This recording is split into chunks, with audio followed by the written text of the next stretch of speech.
Hello students. तो fifth class के लिए आज का हमारा हिंदी ग्रामर का टॉपिक है वर्ण और वर्णमाला। तो चलिए जल्दी से इसको रिवाइज करते हैं। भाषा की सबसे छोटी इकाई वर्ण कहलाती है। इसका मतलब क्या है कि जो हमारा वर्ण होता है, जैसे कि हमने बोला का, तो वो सबसे छोटा है ना, हम इसको और ज़्यादा ब्रेक नहीं कर सकते। जैसे मैंने बोला कमल, तो कमल को तो हम ब्रेक कर सकते हैं, उसमें का अलग है, म अलग है, ल अलग है। लेकिन मैंने बोला केवल क, तो फिर उसको हम और ब्रेक नहीं कर सकते। तो इसका मतलब भाषा की सबसे छोटी इकाई वर्ण कहलाती है। ठीक है। इसके भेद, अब ये दो टाइप के आपने देखे होंगे। स्वर होते हैं 11, अ बड़ा आ, छोटी ई, बड़ी ई, इस टाइप से जो होते हैं। और व्यंजन होते हैं 35।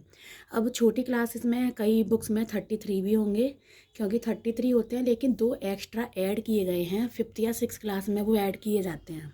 ठीक है। इसके अलावा चार हमारे संयुक्त व्यंजन होते हैं। संयुक्त व्यंजन का मतलब होता है जो दो व्यंजनों से मिलके बनते हैं, उनको संयुक्त व्यंजन बोलते हैं। वो ये वाले हैं च, त्र, ज्ञा और श्र। तो यो क्शा है, ये का और शा व्यंजन से मिलके बना है। त्रा जो है वो ता और रा व्यंजन से मिलके बना है। ज्ञा जा और इया व्यंजन से मिलके बना है। कई बार बच्चे इसमें गलती कर देते हैं, उनको लगता है कि जो साउंड आ रहा है उसी से रिलेटेड बनेगा, जैसे ज्ञा तो गा और या लिख देते हैं, लेकिन ऐसा नहीं है। जा और इया। श्रा बना है शा और रा से। अब इसके दो दो एग्जाम्पल लिखने के लिए आएंगे। तो कक्षा का होगा कक्षा, परीक्षा। मैंने यहाँ पे इस टाइप के वर्ड लिखे हैं जो कि हम बहुत इजीली याद कर सकते हैं लिंक बना के। जैसे कक्षा में होती है परीक्षा, ऐसे त्रा का पत्र लिखा मित्र को, ज्ञा का ज्ञान को मिल गया, ज्ञान मिल गया ज्ञानी को, श्रा का है श्रम किया श्रमिक ने। मतलब मैंने इस टाइप से वर्ड लिखे हैं जो बच्चों को कोई जल्दी से रिवाइज याद हो जाते हैं, तो हम एग्ज़ाम में लिख सकते हैं। ठीक है। इसके अलावा जैसे मैंने बताया कि 33 होते हैं, फोर्थ या फिफ्थ क्लास से 33 व्यंजन बताए जाते हैं, लेकिन फिफ्थ या सिक्स में दो और व्यंजन ऐड होते हैं। वो ये वाले होते हैं, डा के नीचे बिंदी और ढा के नीचे ये छोटी सी बिंदी लगाई जाती है। इसको अतिरिक्त व्यंजन कहते हैं। अतिरिक्त मीन्स एक्स्ट्रा। ठीक है। तो ये इसके साउंड थोड़े से चेंज होते हैं, क्योंकि ये वाले दोनों वर्ड हमारे हिंदी व्याकरण में भी हैं, लेकिन इसके नीचे ये नुक्ता लगने की वजह से इनका साउंड थोड़ा चेंज हो जाता है। कैसे? जैसे इसको हम नॉर्मली डा बोलते हैं, डा, लेकिन अब हम सड़क बोलते टाइम सड़क तो नहीं बोलते, क्योंकि इसको तो डा बोलते हैं ना। अगर हम इसके नीचे बिंदी ना लगाएं तो उसको हम डा बोलते हैं। तो हम ऐसा तो नहीं बोलते सड़क, हम क्या बोलते हैं सड़क। तो थोड़ा सा साउंड चेंज होता है, तो उसी के लिए ये वाला नुक्ता यूज़ किया जाता है। अब हम कटक तो नहीं बोलते कटक, क्योंकि इसका साउंड तो डा होता है, तो कटक होना चाहिए, लेकिन हम बोलते हैं कड़क, हड़क। तो थोड़ा सा साउंड चेंज हो रहा है, इसकी वजह से बिंदी आएगी। ठीक है। ऐसे ही ढा के नीचे बिंदी में भी साउंड चेंज हो जाता है। नॉर्मल ढा का सब वो होता है ढक्कन, जैसे ढ, लेकिन हम पढ़ना तो नहीं बोलते, पढ़ना, पढ़ना, ढ़ना। तो थोड़ा सा साउंड चेंज है, तो उसी वजह से यहाँ पे थोड़ा नुक्ता हम यूज़ करते हैं, पढ़ना, चढ़ना। ठीक है। अब स्वर में हमारे औ तक आते हैं, दोनों टाइप के आ, दोनों टाइप की ई, दोनों टाइप के ऊ, दोनों टाइप के ए, दोनों टाइप के औ। अब ये जो होते हैं अंगा और आहा, ये हमारे ना तो स्वर होते हैं ना ही ये व्यंजन होते हैं, है ना। तो इनको हम एक अलग कैटेगरी में डालते हैं, अयोगवाह। ये ना स्वर होते हैं ना व्यंजन होते हैं। अयोगवाह में अंगा और आहा आता है, इसका नाम है अनुस्वार और इसका नाम है विसर्ग। ये स्वर के एंड में लगते हैं। ठीक है। अब विशेषक चिन्ह क्या होते हैं? चिन्ह का मतलब ये केवल एक साइन के रूप में काम आते हैं। जैसे अनुस्वार, इसका उच्चारण नाक से होता है और इसका साइन होता है ये ऊपर बिंदी। ठीक है। अनुनासिक, इसका उच्चारण नाक और मुंह दोनों से होता है और इसका साइन होता है चंद्र बिंदी। विसर्ग, विसर्ग में हा का साउंड आता है और इसका साइन होता है इस टाइप का, दो बिंदी। हल चिन्ह, इसमें व्यंजन को जब हमें आधा दिखाना हो, यदि कोई शब्द में कोई व्यंजन आधा है, आधा होने का मतलब है कि वो स्वर रहित है, तो उसको दिखाना हो तो हम यहाँ पे हल चिन्ह का यूज़ करते हैं। ठीक है। तो ये आपके चार विशेषक चिन्ह हैं, हम इस टाइप का साइन यूज़ करते हैं फिर उसमें। इस टाइप का।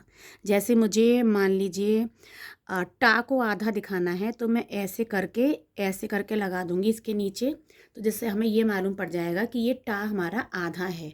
क्यों ऐसा करते हैं? क्योंकि कुछ वर्ड्स होते हैं जिनको हम आधा शो कर सकते हैं। हमें का को आधा दिखाना है तो मैं का को ऐसे करके दिखा सकते हैं, हम का आधा हो गया।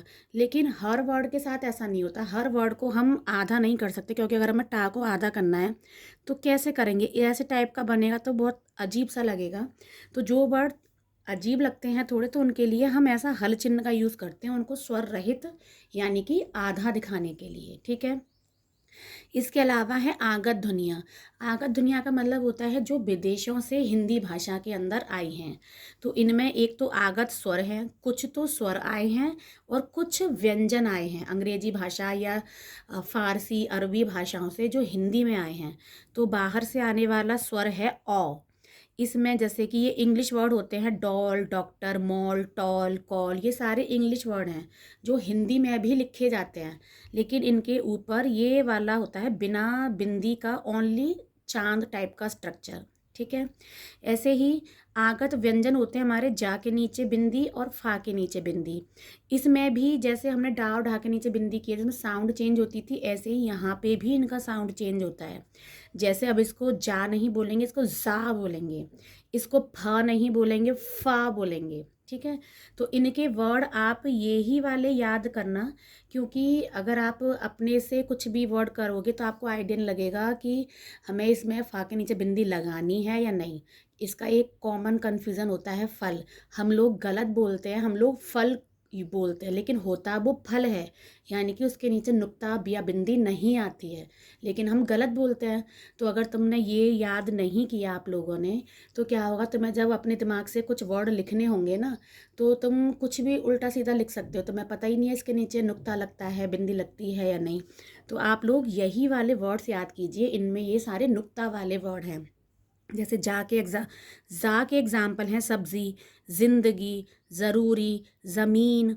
ऐसे ही फ़ा के एग्जाम्पल है साफ़, लिफाफा, ऑफिस, फीस, फ़ायदा। इन सब के नीचे बिंदी आएगी। ठीक है। अब है आपके रा के रूप। रा के रूप का मतलब है जब रा आधा होता है तो वो किस फॉर्म में लगता है, और जब वो पूरा होता है तब वो किस फॉर्म में लगता है, तो इसको रा के रूप कहते हैं। तो रा के दो रूप हैं, रेफ और पदेन। रेफ वो होता है जहाँ पे रा आधा होता है। आधा होने का मतलब स्वर रहित। कोई भी वर्ड यदि आधा है इसका मतलब वो स्वर रहित है।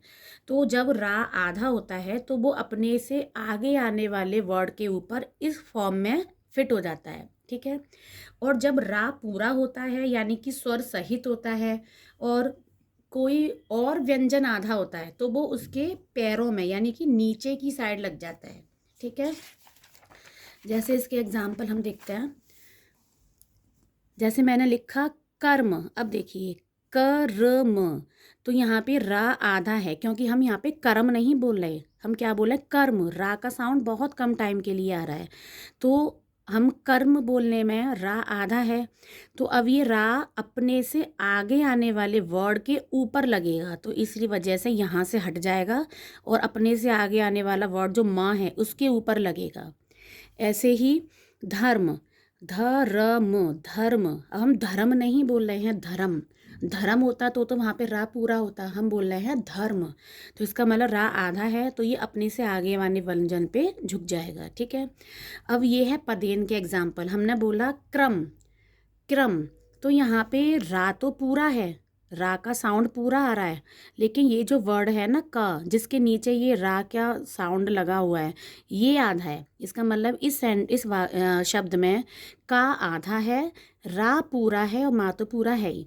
इसी तरह से प्रश्न, प्र, प्र, तो यानी कि रा पूरा है यहाँ पे लेकिन पा आधा है। ठीक है। लेकिन अब जब ये वाला साउंड होता है और हमें किसी ऐसे व्यंजन के नीचे लगाना होता है जो घूमे हुए होते हैं नीचे से, तो उनमें ये दो टाइप से लगता है, एक ऐसे एक ऐसे। ठीक है। आप अंतर समझ गए होंगे कि जब रा का जब रेफ रूप लगता है तो वो रा आधा होता है, लेकिन जब रा का पदेन रूप लगता है तो वहाँ पे रा पूरा होता है और जिस वर्ड के नीचे ये लगा है वो वाला व्यंजन आधा होता है। ये आपको वर्ण विच्छेद करने में बहुत हेल्प करेंगे। अगर आपको इस चीज़ की नॉलेज है तो आपका वर्ण विच्छेद ठीक होगा, वरना वो गलत हो सकता है। ठीक है, तो अब देखिए, अब ये संयुक्ताक्षर और द्वैत व्यंजन को समझते हैं। संयुक्ताक्षर वो होते हैं जहाँ पे एक व्यंजन आधा और एक पूरा होता है। द्वैत व्यंजन में भी वही होता है, एक व्यंजन आधा यानी कि स्वर रहित और एक व्यंजन पूरा यानी कि स्वर सहित होता है। तो फिर इन दोनों में डिफरेंस ये है कि इसमें जो आधा और पूरा व्यंजन है वो दोनों अलग अलग होंगे, और द्वैत व्यंजन में वो दोनों व्यंजन सेम होंगे। जैसे एग्जाम्पल देखिए, इस वाक्य में, इस शब्द में एक व्यंजन आधा है और एक पूरा है, चा आधा है और छा पूरा है, लेकिन ये दोनों अलग अलग व्यंजन हैं। एक चा है और एक छा है, लेकिन यहाँ पे देखिए, यहाँ पे भी एक वर्ड आधा है और एक पूरा है, लेकिन ये दोनों हैं तो का ही। तो जब ऐसा हो कि एक व्यंजन आधा एक व्यंजन पूरा हो और वो दोनों अलग अलग हों, तो वो संयुक्ताक्षर होते हैं, और जब वो व्यंजन एक जैसे हों तो वो द्वित व्यंजन होते हैं। ठीक है, जैसे इसका एग्जाम्पल नमस्ते। अब देखिए, एक आधा एक पूरा लेकिन दोनों अलग अलग व्यंजन हैं। पत्ता, एक आधा एक पूरा लेकिन दोनों एक से व्यंजन हैं। ठीक है, अब स्वर के भेद, फिफ्थ क्लास में कभी कभी ये टॉपिक आ भी जाते हैं, और कई स्कूल्स में जो बुक्स लगी होती हैं उसमें ये टॉपिक नहीं भी आते, तो मैं अपनी तरफ से पढ़ा देती हूँ। स्वर दो टाइप के होते हैं, एक होते हैं ह्रस्व और एक होते हैं दीर्घ। ह्रस्व होते हैं छोटे वाले, जैसे कि छोटा आ, छोटी ई, छोटा ऊ, और एक रे। ठीक है, और दीर्घ होते हैं बड़ा आ, बड़ी ई, बड़ा ऊ, दोनों टाइप के ए और दोनों टाइप के ओ। तो ये कुल मिला के 7 होते हैं और ये 4 होते हैं। ठीक है, अब ऐसे ही व्यंजन, व्यंजन कितने टाइप के होते हैं? व्यंजन होते हैं 3 टाइप के। स्पर्श व्यंजन, स्पर्श व्यंजन वो होते हैं जो जब हम बोलते हैं तो हमारे मुंह में से जो हवा निकलती है वो कहीं ना कहीं अपने मतलब अंदर से टच करेगी। जो अंदर से जो हवा निकली वो हमारे मुंह के अंदर कई जगह पे टच करके निकलती है। तो स्पर्श व्यंजन होते हैं का से लेके माँ तक के सारे व्यंजन। अंतस्थ व्यंजन होते हैं जो कहीं भी स्पर्श नहीं करते हैं, ये होते हैं य, र, ल, व। ऊष्म व्यंजन वो होते हैं जो जब हवा कंठ से निकलकर किसी स्थान पे रगड़ खा के बाहर निकलती है, जैसे श। आप देखिए बोल के, श, स, ह, रगड़ खा के निकलती है। ठीक है, अच्छा, तो अब हम लास्ट टॉपिक कर लेते हैं अपना वर्ण विच्छेद। इसमें क्या होता है कि जो वर्ड दे रखे होते हैं उनको हमें अलग अलग करके लिखना होता है।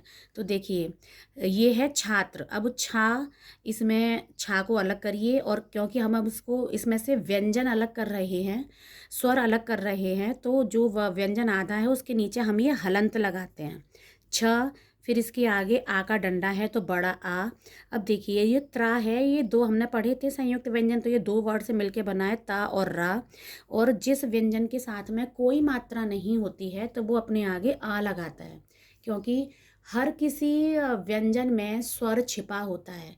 व्यंजन वो होते हैं जिनको बोलने के लिए हमें स्वर की ज़रूरत पड़ती है। ठीक है, तो यदि किसी वर्ड में कोई भी मात्रा नहीं है तो वहाँ पे हम आ लगाएंगे, और जब किसी व्यंजन में कोई मात्रा है तो उससे रिलेटेड स्वर हम फिट करते हैं। ठीक है, गर्व। अब देखिए, गा तो पूरा है, तो गा में इसके साथ में कोई मात्रा नहीं है, तो गा को हलंत के साथ लिखिए और आ लिख दीजिए इसके आगे। क्यों? क्योंकि इसके सामने कोई मात्रा नहीं है तो हम लेकिन आ को मानते हैं। ठीक है, अब देखिए, अब यहाँ पे रा की मात्रा ऊपर चढ़ी हुई है, तो हमें मालूम है जब ये रा इस रूप में होता है तो वो अपन इधर की साइड होता है, यानी कि जो रा है वो गा और बा के बीच में होगा। अब क्योंकि वो आधा है इसलिए वो इसके ऊपर चढ़ गया, लेकिन उसकी एक्चुअल पोजीशन तो बा से पहले होगी ना, तो हम इसको रा को लिखेंगे पहले। अब क्योंकि ये आधा था तो हम अब इसके साथ में आ नहीं लगाएंगे, क्योंकि जब कोई व्यंजन आधा होता है तो हम उसके साथ में आ नहीं लगाते हैं। ठीक है, अब वा तो पूरा है, वा आ गया, उसको अलग किया तो इसके साथ में कोई मात्रा नहीं है, क्योंकि ये मात्रा नहीं होती, ये सिर्फ आ रा होता है, तो वा के संग में कोई मात्रा नहीं है तो हमने आ लगा दिया। ठीक है, साइकिल। अब देखिए, स, तो सा लिख दिया हमने, और इसके साथ में आ का डंडा है तो बड़ा आ लगा दिया। फिर ई तो अपने आप में एक व्यंजन है, तो इस सॉरी स्वर है, तो इसको तो हम एज इट इज लिख देंगे। अब देखिए, की में का है और छोटी की मात्रा है। ला के संग कोई मात्रा नहीं है तो हमने आ लगा दिया। ठीक है, अब देखिए, क्रम। क्रम में मैंने बताया था जब रा का पदेन रूप हो तो वहाँ पे का आधा होता है, रा पूरा होता है। तो का आधा है इसलिए इसके नीचे हलंत लगाएंगे, लेकिन इसके साथ में हम आ नहीं लिखेंगे। क्यों? क्योंकि ये आधा है। जब कोई व्यंजन आधा होता है तो हम उसके साथ में कोई स्वर नहीं लगाते हैं। अब रा तो पूरा है, तो रा के संग में आ लगेगा, ठीक है। और माँ के संग में कोई मात्रा नहीं है तो उसके संग भी आ लगेगा। अमर, अमर तो अपने आप में एक स्वर है, इसको एज इट इज लिखेंगे। माँ के संग में कोई मात्रा नहीं है तो माँ और आ को लिखेंगे। रा के संग में भी कोई मात्रा नहीं है तो रा और आ को लिखेंगे। पत्र, पा, पा तो अब पूरा है तो उसको जब इसके संग में कोई मात्रा नहीं है तो आ को निकाल दिया।